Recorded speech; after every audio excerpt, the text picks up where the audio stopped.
东正教对于俄国人来说，是真正的他们的这个贯穿了他们全社会，洗了他们的脑子的，在血液世世代代，对对，世世代代，他的语言都是这么过来的。所以他的语言根本就是这个宗教语言，就是从12月党起，在俄国形成的它的一个基本的政治气候和一个基本的政治组织方式和这个革命的方式，这个改革的方式，就是用这个恐怖组织搞密谋、搞暗杀、搞这个暴动啊、搞这个政变啊，就是俄国基本传统。最重要的，在德国的左翼的党是德国社会民主党，这是原来恩格斯、马克思他们的党，但是德国社会民主党在1918、1919年坚决反对武装夺取政权，坚决反对建立无产阶级专政的政权，完了，结束了。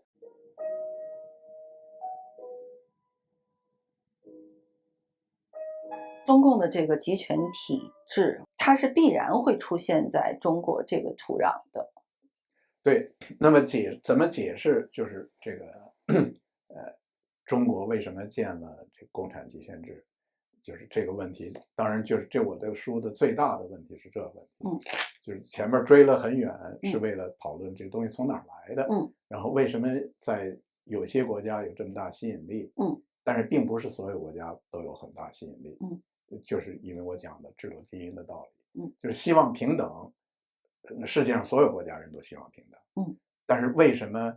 这个共产极权主义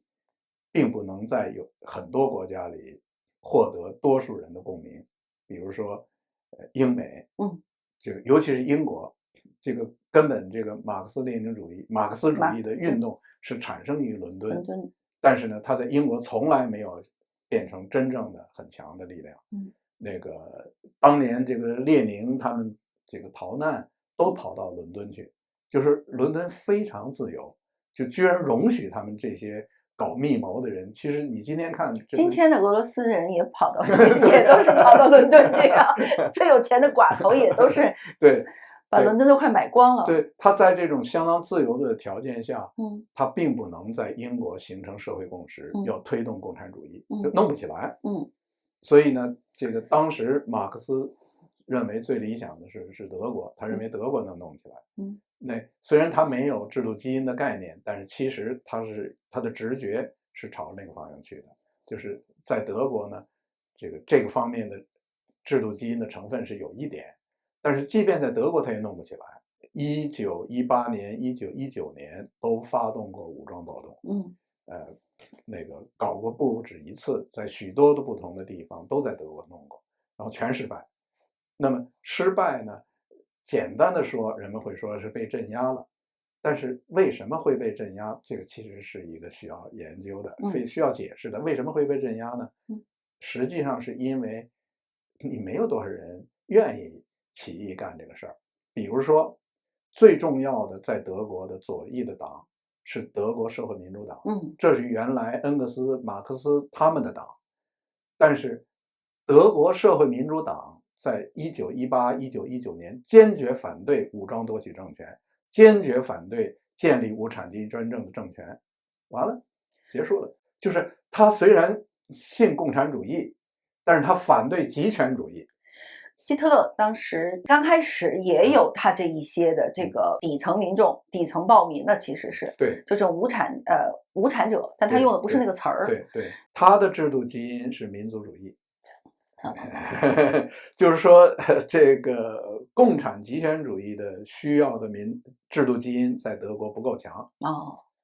然后呢，民族主义的制度基因够强，所以他弄出来了。法西斯是在意大利。都是煽动的这个民族主义，所以这个是民族极权主义，而不是共产极权主义。对，按您这个理论，就是当时的民族主义的这个基因更强，对，所以他的信众，他的这个社会的 echo， 他这个共识也更强，对，快速铺开。对，就是他弄得成的东西是那个方面的制度基因来的。那么回到中国呢，那么下边的问题就是。实际上呢，关于宪政，中国人是从19世纪后期就开始学习了。然后你这个戊戌变法虽然是虚的，但是呢，确实他说的就是要弄宪政，宪法他说的就是他说的就是要君主立宪，然后后来这个又这个庚子这个立宪，就是庚子改革，那么前前后后就是也相当长时间，然后动作也很大，然后中国的这个社会精英们，这个虽然很肤浅，但是呢，他们知道的东西外来的就是宪政，他们知道的就是宪政，他们知道的这个国家要改革，那么要朝改革的方向就是宪政。然后孙中山他们搞共和革命，那共和革命它和这个前边的宪政改革，他们的真正的这个差别就是用革命的方式还是用改良的方式建立宪政，但是说的都是宪政。那么他们之间的争论都是如何实现宪政。那下面的问题就是为什么苏俄的那东西1919年才有人知道，1919年之前都没有人，在中国没人知道那东西，马克思主义不知道，列宁主义不知道，布尔什维克更不知道，这不是什么奇怪的词都不知道。但是从1919年才刚有人知道，第一个知道李大钊，这个1920年共产国际派人来，然后就组织了共产国际组织的所谓学习小组，然后21年就建立了党，发展这么快，对，1931年就建了中华苏维埃政权，就是为什么发展这么快？就是这个宪政的东西在中国搞了半天，然后最后全被他们就都搞垮了。那么这是为什么？为什么？那么我的这个解释呢，就是因为中国呢，这个在他们推动宪政改革和推动这个建立这个共和制的时候，共和制其实就是宪政。中国呢，并不具备这个他所需要的，就是建立宪政所需要的这个制度基因。这个制度基因我这个概括的就是第一，就是这个非常坚实的这个私有产权，这个私有产权一定是和人的理念是在一起的，深入人心的。对，就是他认为那东西是天经地义，他自己别人不能动的，就这个东西。第二就是这个公民社会，第三就是这个基本的社会共识，就是说这个社会为什么先提那两个？因为那些共识必须建立在这两个基础上，没有这个，那些外来的什么说法都没用的。明白。就是外来的那个说法，实际上是帮助他形成这个理念，对，帮助他坚实。就是说我为了我的权利，我看到了英国是这么弄的；为了我的权利，我看到美国是这么弄的；我的权利，法国是这么弄的。我要按那个法弄，这个是对我好，这样的动力就来了。对，这事儿对我好。那么这个事儿对他好，就是为自个儿，而不是为了一个抽象的什么说法。那个就是这是这个制度基因。就是你没有这个东西，那东西推不出来。那所以中共很快的就在中国的土壤上或者基因里面就植入了极权主义。对，是这样。这个那么刚才讲的是这个民主宪政的制度基因。对。那么下边的问题就是共产集权制的制度基因是什么？是什么？对。那么这共产集权制的制度基因，我对它的分析呢是靠分析苏俄来的。在苏俄呢产生它的制度基因有这么三个东西，一个呢就是这个沙俄的这种帝制的这个高度集权的这种统治，沙俄的帝制。第二个呢就是这个俄国东正教。第三个呢就是秘密的恐怖的政治组织。就是都是这个布尔什维克之前在俄国就已经社会里非常重要的三个基本东西。这三个东西合并到一块儿是这个布尔什维克的制度基因。首先这个沙俄帝制是区别于西欧的封建制度。西欧的封建制度是建立在这个封建贵族他们的政治联盟这个基础上，然后他的政治联盟意味着每一个贵族都有非常实质的自己的权利，这个权利来自他的产权，就是他的土地，就由土地的产权带来的他的政治权利，带来的他的军事的权利，他的经济的就是产权、人的权利、政治的权利、军事的权利合在一起，他才有力量保卫他自己，才有力量合在一起能保护他们就是合成一起的团体。靠这个，他这个国王和他们的关系是个这个联盟关系，所以国王实际上永远是受贵族制约的。你有这个，才有后边变成宪政的这个可能。而这个沙俄的帝制下，虽然它有贵族，但是呢，它的贵族非常弱，就是它的贵族无论是从它的产权上，还是它的这个政治权利、军事权利上都非常弱。实际上，自从彼得大帝之后，这个军事的权利逐渐的这个贵族就没有了。所以到了这个拿破仑战争的时候，这个俄国的这个军事力量根本是统一的，就是已经不是就是这个俄国沙皇不需要这个贵族提供军事力量，自己就有这个贵族已经变成了是官僚了，贵族是有个贵族名义，实际上呢，他在军事上有没有权利，那是派给你的。就是分配给你，你是什么将军，他是什么将军，他是什么将军。然后明天我不喜欢你了，我把你将军就撤了。只有一个 title。对对对，他那个贵族只是个名誉。对，就是当然他是有一些土地，但是他从那个土地并不产生他的政治权利和军事权利。那么这就是这个俄国的贵族状况，这就是为什么后边有12月党造反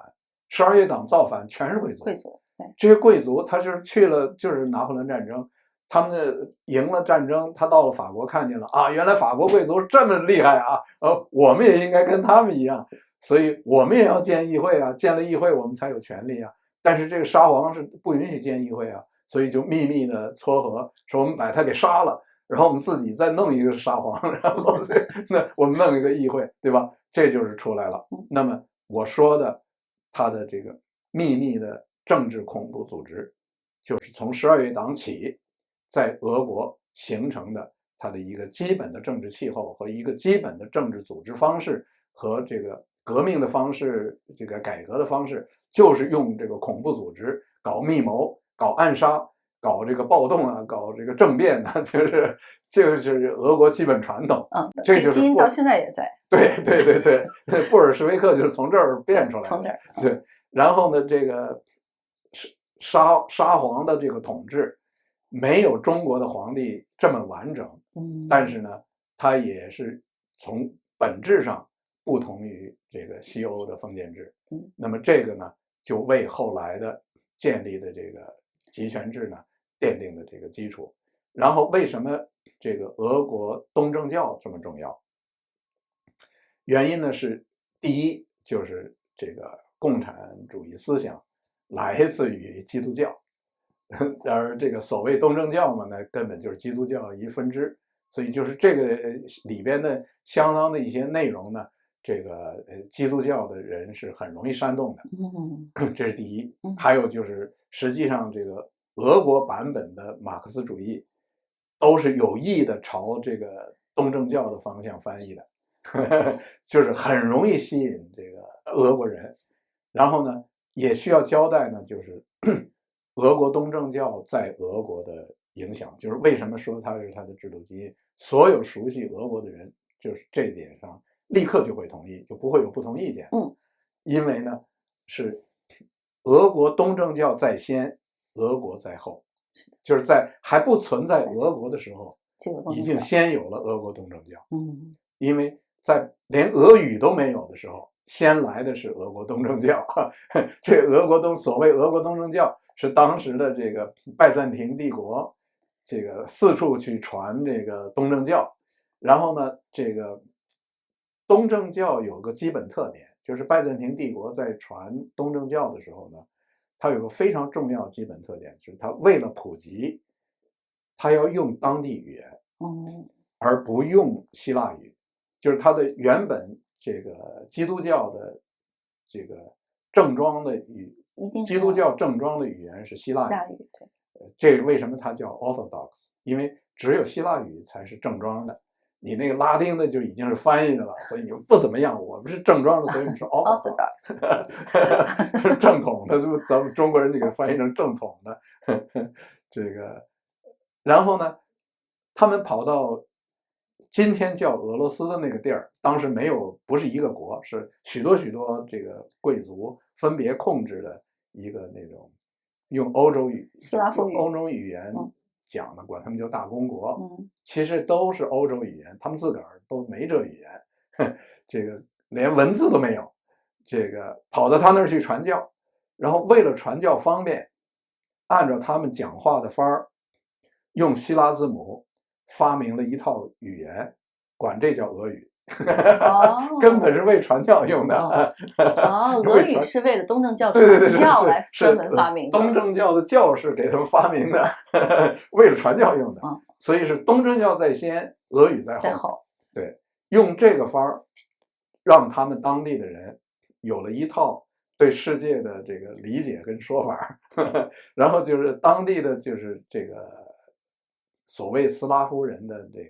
那个好多个公国吧。他们这些公国的这个首脑呀，都不是斯拉夫人，全是北欧人，都是 Viking。对，维京人，对，野蛮人，对，是 Viking 统治了斯拉夫人。对，所以是 Viking 呢统治了他们以后呢，那么第一个就是最重要的是这个基辅大公国，那是整个就是今天叫俄国的一大片地方，第一个最先文明的是基辅大公国。基辅大公国的这个首领呢，有意识的去讨好那个拜占庭帝国，然后呢，考察了拜占庭帝国的这个东正教。发现哇，这教堂这辉煌了不地了，这人到了这儿绝对就服了，所以呢，觉得得把这教给弄到我这儿来，他们就服了我了。就是更多的人就服了我了，因为这个统治的不能只靠暴力，所以呢，是他第一个把这个教给引进来的。然后他引进来以后呢，就是强制他们国里边的人全洗礼。因为这个基督教是要洗礼的嘛，就是本来基督教的洗礼是自愿的，对，就是你这个信不信都是自愿。他说你必须给我洗礼，然后而且基督教是不允许有多神的嘛，而他们原来是多神的呀，就因为他原来是没有一个统一的宗教，所以乱七八糟各种神，说必须把那个神的偶像全砸了，都给我洗礼，然后一律都换成那个耶稣基督，然后换成十字。就是这个，就是他们的最早的时候。那个时候呢，所以我想说这些道理，就是说，这个东正教对于俄国人来说，是真正的他们的这个贯穿了他们全社会，洗了他们的脑子的，世世代代，对，世世代代，他的语言都是这么过来的。所以他的语言根本就是这个宗教语言，就是这么过来的。那么再有一个特点呢，就是他们是普遍呢。文化水平非常低，识字率非常低，因为它的识字都是从这儿来的。然后呢，它这个宗教呢，就是都是国教嘛，因为其实是罗马帝国把基督教变成的国教，而一旦罗马帝国建立了基督教变国教的时候，罗马帝国就把首都从罗马给移到拜占庭去了。这个移了去了那儿以后呢，它就变成了讲希腊语的这个国家了。本来他们首都在罗马是讲拉丁的，这个移走了，所以在拉丁语那边呢留了一个政治上的真空。于是呢，就给了讲拉丁语的教会一个机会，变得非常大。所以呢，所谓的天主教呢，是在那个政治真空的情况下发展出来一个巨大的一个教会。然后这边呢，因为它就是世俗的这个首都，而这就是国教，所以呢，东正教就是东罗马帝国的拜占庭帝国的国教，所以从一开始就是国教。因此呢，它就是这个所有我们刚才讲的这个国教里边的一些特点，就是它是为统治服务的。不是为共产主义宣扬共产主义的，是为统治服务的。那所有这些特点都在那儿。然后呢，这东西就是从根儿上就进入了讲俄语的那群人的人群里去。明白。那么在这个背景下呢，就是他们这个文化水平很低呢，他也希望人们文化水平低，因为你文化水平低呢，你这个宗教呢，你就听我讲给你听，你不会读书，你就听我讲给你听。那么所以这个俄语的世界里一直都没有完整的圣经，就是文化水平低到这个程度，就是没有翻译成俄文。虽然他那是用希腊字写的，但是它不是希腊语，就从希腊语得翻过去，就是一直没有翻译，直到了18世纪啊，还是17世纪的末呀，它才就是很晚。是啊，我们好像都没有看到俄罗斯的画里面有这个拿着一个Bible 去传教的那种形象哈。他们是不是没有？他们是不读经书的，对吧？那个他们的连他们的神学院，都是到18世纪才有完整的圣经可以读。所以就是整个的就是宗教改革对他们什么也没有，因为宗教改革讨论的是教义。教义是你要读圣经的，你要还有所有跟在文字基础上的，对所有圣经相关的文献你得读。文献量非常大，而且相当的深奥，就是很多哲学。他把过去很多的内容啊，连对世界的观察都放在里头了，包括怎么预测星星啊，怎么预测日食啊、月食啊，什么都在里头。是个大百科全书，其实对，什么都有。那俄国人没有，俄国人很晚才有了，所以那么这个地方的重要性在哪儿呢？重要性就是俄国东正教的基本特点。这个特点就跟后边发展极权主义就相关了。特点就是普遍人们是半文盲状态，文盲和半文盲状态。在这种情况下，它的宗教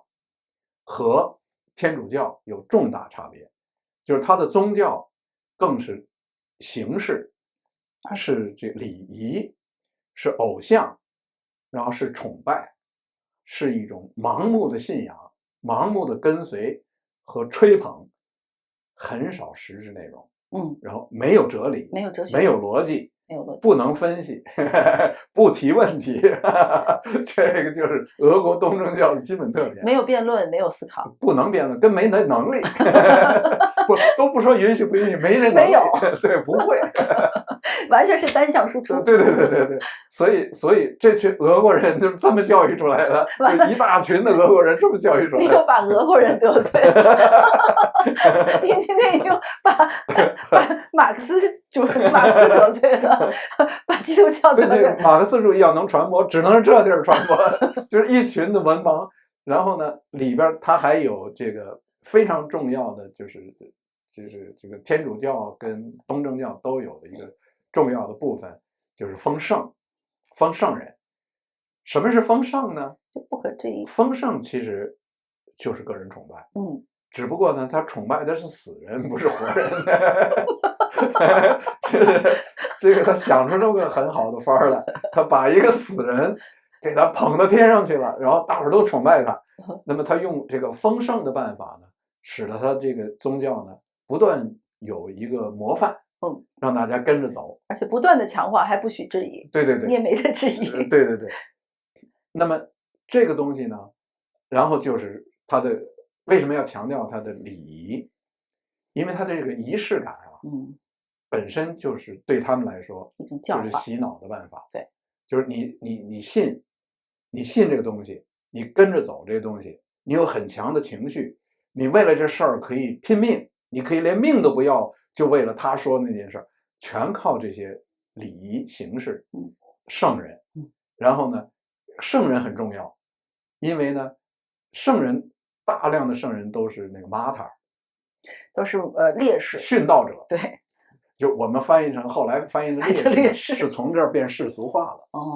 其实是殉道者，是有宗教意义的。对，是 martyr， 就是为什么那些穆斯林的人就是拼了命的要把自个儿怀里装个炸药去炸别人，因为有一种神话，他变 martyr 了。他认为他变 martyr 了， Martyr 下一步就丰盛了，所以他为了他的信仰，所以呢，共产主义事业是靠这才能推动的。你没这么多 Martyr， 你是推动不出来的。就你看看他们这个俄国革命的时候，有多少人非常英勇啊！勇于牺牲自己啊！是啊，好像英美只说 hero， 没有说 martyr， 对不对？对，英美好像只鼓励大家做英雄，没鼓励你做烈士。那么，所以呢，就是说这个共产党在早期建立的时候，是大量的这个宣传的方式、组织的方式、渗透的方式。和这个建立个人迷信的方式，全部直接从俄国东正教这个 copy 就是复制过来的，直接复制过来，就是把里面的词儿换一换而已。就是你把这个上帝拿掉，你把圣经拿掉，把这词儿换了，就是好那些词儿根本都是现成的，那些做法全是现成的，对俄国人来说再熟悉不过了，就是一换了那个词儿他就明白了。然后他换掉的是什么呢？换掉的是社会公平，然后他把愤怒的对象变成了贵族资本家。对，因为这些敌人在圣经里都有，就是然后这个旧世界是要毁灭的，就是世界末日嘛，这个本来就是基督教的最基本成分。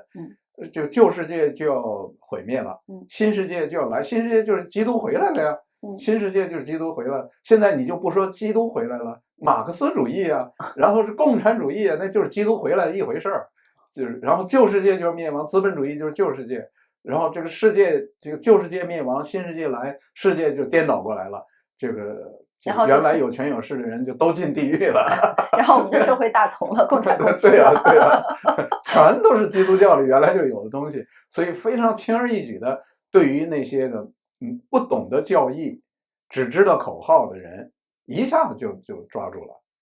所以呢，这个就是这个他的3个制度基因，就是沙俄的帝制、东正教思想，对，秘密的恐怖组织。东正教不光是思想，东正教就包括它的组织方式，它的穿透的方式，这个东正教的这个怎么描述的，怎么鼓动的，对，它的 narrative， 对，就是他的这个怎么使用偶像的，这个怎么搞这个仪式的，对吧？就这3个东西。